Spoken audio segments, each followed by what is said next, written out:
I'm playing Tiger's Roar scenario, ASL scenario S85. Obviously, I'm playing starter kit. I will work my way eventually into the wonderful world of ACL, but there's so much here in starter kit that I figure I can play this for quite a long time and really understand it. So we're playing the Tiger's Roar scenario, which is around the Shady's Forest in Russia in 13 January 43. This is another one of these attempts, which if you watched my Tiger Paw game, for Soviets trying to relieve the line around Leningrad. So this is somewhere near the Lake Lagoda area, and the objective of the game is to get so many of the victory points off of the west edge of the map for the Russians. The Germans start with a sort of a spread out force of infantry, a couple of machine guns, and a couple of satchel charges. And the Russians have 5 T-34s and a whole bunch of infantry. All right. When I first set this up, I said, well, hell, the Russians could almost run off the map with their tanks right off the bat. Well, there's no victory points for those. You got to get this infantry off the map. You got to get so many victory points to this infantry. So we're underway. First turn's underway. Amazingly, I pulled off a satchel charge on this tank right here from a unit out of that hex. He ran up there. This guy did a motion check, turned at him. He fired. He didn't hit squat. The guy successfully placed a charge and had enough movement points to go back. And eventually this tank was blown up. Interesting how you do that with a satchel charge, but rolled strong enough to blow up that T-34. Another T-34 raced down the road through the gap here. He's got his turret faced over here. He took out the infantry unit that was in here in this heck. I stand corrected. This guy took out the infantry in here, so there's a weapon laying there on the ground that somebody needs to pick up. And he moved down the road to try to put fire on these guys here. Nothing they can do. They're just machine guns in here in infantry, so unless he closes on them, there's nothing going on. There are no Panzerfaust because this is January of 43, and they don't get anything until October of 43 as far as the Panzerfaust go. All right, and I decided to put all my Russians over here and rush down through this wood line. Now, that's turn 1. Turn 2 is going to happen. The Russians are going to move again. They're not going to get off the board, and then the Tigers and the PZ-3s are going to show up here. All right, I wonder who's in charge of those Tigers. I should probably read the rest of that. Panzerabteilung 502. Who was 502? This was up near Leningrad, so I don't think this was Whitman. Was his name Fay or something like that? I can't remember what their names were, but I have to look that one up. So their fixed command is probably going to change the course of this right here, but we're one turn in. I'm learning how to use vehicles in this game, and done a lot of reading. I keep having to check the rules. I'm sure a lot of people beginning to do this with vehicles has to do the same thing, and I can't even imagine what the full-blown advanced squad leader's like. So, but you know what? Hopefully I master this, and that'll be easier to pick up later. All right. Get some more information on this as we play through. We'll get back to you here soon. So, we have got into turn 2. Through turn 2, the Tigers are on the map. The PZ-3s are on the map. Now let's talk about what happened here, and then I'm going to ask a few questions here. So, got 2 shocks on these guys here. One was a natural shock on a turret hit of equal die roll for the target to kill number. This one here was a 1 greater than, so it was a possible shock. He failed it, the crew failed the morale. So you got 2 shock crews right there. You got a PZ-3 over here that moved up, did some bounding fire, didn't do nothing but kick up some freaking ice off the grain, and then he pulled away. Well, guess what? The first shot he fired, his main gun malfunctioned, and away he went, running back down there. So he's sitting over here by himself. Medium machine gun and a squad in here. They moved. They were required here. They moved out. And this tank opportunity fired at him, reacquired him. He's back in this building. So he wasn't able to shoot with the machine gun, but he was able to shoot advancing fire at this guy at a strength of 2. He didn't get nothing out of that, okay? The Tigers have moved up. Other than the shocks, really nothing. I would have thought these things. Yeah, I tell you what, it's hard to hit stuff when you have moved, okay? Even if you go to a stop to get out of the motion status, you're still a target. You still moved, all right? And your movement points in line of sight, which that confuses me. I don't understand this movement point in line of sight thing. Let me find this. Why would it be if I spent more movement points in the line of sight,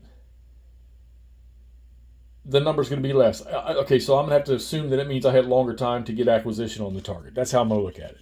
The longer you can see it, the better acquisition you're going to get. Okay, well, if not, somebody explain that one to me.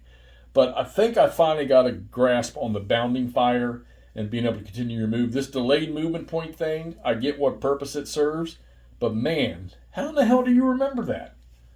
All right, so anyhow, we got the vehicles on board. We're going to see what happens. But these squads right now, these Russians over, they're pretty much untouched. This guy here, this is a PZ3N, I think. He's only got a 50 millimeter on him. So he pulled up in here. He shot here, didn't do nothing, crossed over, moved up in here, and had enough to do a stop there. This guy fired at him. He didn't do nothing. So at least he stopped. Everybody except for this guy, all these tanks got stop moves on it. The movement point to stop them. Got to keep these Tigers out of this green because you treat it like a swampy thing for them because they're so heavy. And these are Bs. So these are Kings. All right, so there's that. Things I'm struggling with. That, like I say, that I don't have problems with the line of sight. But I do, like I said, I have a problem with that moving BF bounding fire greater than movement points in the line of sight thing. That's giving me a little bit of a headache. And, and like I say, this is my first time with this, so I really got to think hard about this when I'm playing it. So, still got one burning T-34 sitting back here, destroyed. I don't know if these guys are ever going to be out. He's broken. I need to get that leader over there, but this guy, he can shoot right down that line. This guy here can shoot back up that line, so I didn't move him out, didn't do anything with him really. Actually, I think I did take it back. I think I prep fired with him. Tried to hit that machine gun, didn't do nothing. The squad that was carrying that one, gone. Squad that was humping that one, they're gone. Only got the 3 squads left on the table. And 3 tanks. One, when he fired his first shot, gun malfunctioned. All right. So there you have it, the end of game turn 2. Russians looking quite good, actually. Hopefully the Germans will be able to shoot them up a little bit on this next turn when they move. I'm sure some turrets will spin, but I got to watch those tanks. Problem is the victory points are all right here with this infantry. All right, that's turn 2. Get back on turn 3. Well, I played my first ASL SK game with vehicles. All right, scenario was 5 turns, 5.5 turns long. This one only took 3 because I didn't think this through as the Germans on the defensive. All right, thought my tanks would come on, my 2 King Tigers would come on, and they would just start torching stuff left or right. Okay, so let's wrap up what we did. The Russians had to get 8 victory points off the map, all right? And it had to be all infantry. The vehicles didn't count for anything in this game here from what I can see. So they easily got that. They got a -1. So they got 7 points in infantry over here, and then the -1 leader is worth 2. So there's 9. All right, they got them off on turn 3. I didn't count the leader the first time, so I thought they were at 7. I was going to go one more turn, but they got those off on turn 3. All right. You'll notice the the Panzer sitting right here. First shot he fired, his gun malfunctioned. He didn't recover it in the rally phase with the weapon, so he ended up becoming completely lost. All he had was his bow and his coax machine gun. All right. Tiger tanks survived. They did fine. This one actually spun his turret around to try to shoot at the infantry running down over here. And he did. He broke one that's sitting in this stack here that had to get out of that hex because he was in open terrain in the line of sight of an enemy unit. A good order enemy unit. So, and this guy here still broke. He never had enough move points to get across. It didn't matter. These guys were all behind the woods. Probably should have deployed somebody over here in the woods, or maybe even in here, or maybe even up here at the start of the game to try to gun down some of this infantry, because that is definitely the best route, I think, for the infantry, the Soviet infantry, the Russian infantry, to get around and get off the map. The 2 Tigers. All right, so the armored fire combat, the main armament fire, I was a little rough around the edges on the first turn, a little better on the second turn, and had it down on the third turn, and I'm really confident with it now. Bounding fire, I still got to, I don't have to work through it as hard as I had to do on the first turn. You just got to understand those modifiers. And the to hits, and then the to kill numbers and stuff like that, much easier on the third turn. As you can see, we got 3 burning vehicles, 1 PZ3 and 2 T-34s, okay? And this T-34 is shocked. He was shocked on turn 2, and then the rally phase he recovered, and then in turn 3 he got shocked again, okay?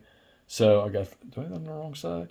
Oh no, he recovered, and then he got shocked again. This guy here, he failed his recovery, so he flipped to the UK side, and then when he rolled again, it eliminates the vehicle because he rolled like a 6. This guy got blown up by a satchel early in the game, demo charge. This PZ3 got taken out by that T-34 right there, and this guy was rolling right on around him. Tigers never really had to move far. This one just got on the board and was doing his thing. This guy moved all the way up into the intersection to try to help. And I was really hoping on this PZ3 right here to do his thing. But like I say, his gun ended up getting disabled. And this guy over here, he never really did anything. He fired at one of the T-34. Matter of fact, I think he put the first shock on this guy here. And then that was it. So we got a Russian victory. And with getting enough victory points off the map, enough of these other squads off the map. All right. So my first go round with ASL Starter Kit with vehicles in it. No guns, but vehicles in it. Learning to understand how a main armament can get ready to fire. It's not really that hard. It's either going to have a number on there in a box that tells you what you roll to get ready to, if you get ready to fire on your colored. I think it's your colored dice. And if he doesn't have that box on there for a vehicle, there is no ready to fire, from what I understand, unless somebody tells me different. Morale's never been a problem with the infantry. I understand that because I played enough squad leader with just the infantry rules. So, but hey, that's Tiger's Roar. ASL Starter Kit. It was one of the battle packs, like number 2, expansion 2 or something like that. This was in January 13th of 1943. And I'm going to go ahead and say it. I had fun playing this, and I'm probably going to pay a lot more because what I really want to do is I want to play Decision at Elst, a hassle for SK, which I won't do that till probably September. But there you go. Game over. 3 turns out of 5.5. Russian victory in January 43. We'll see you in the next one.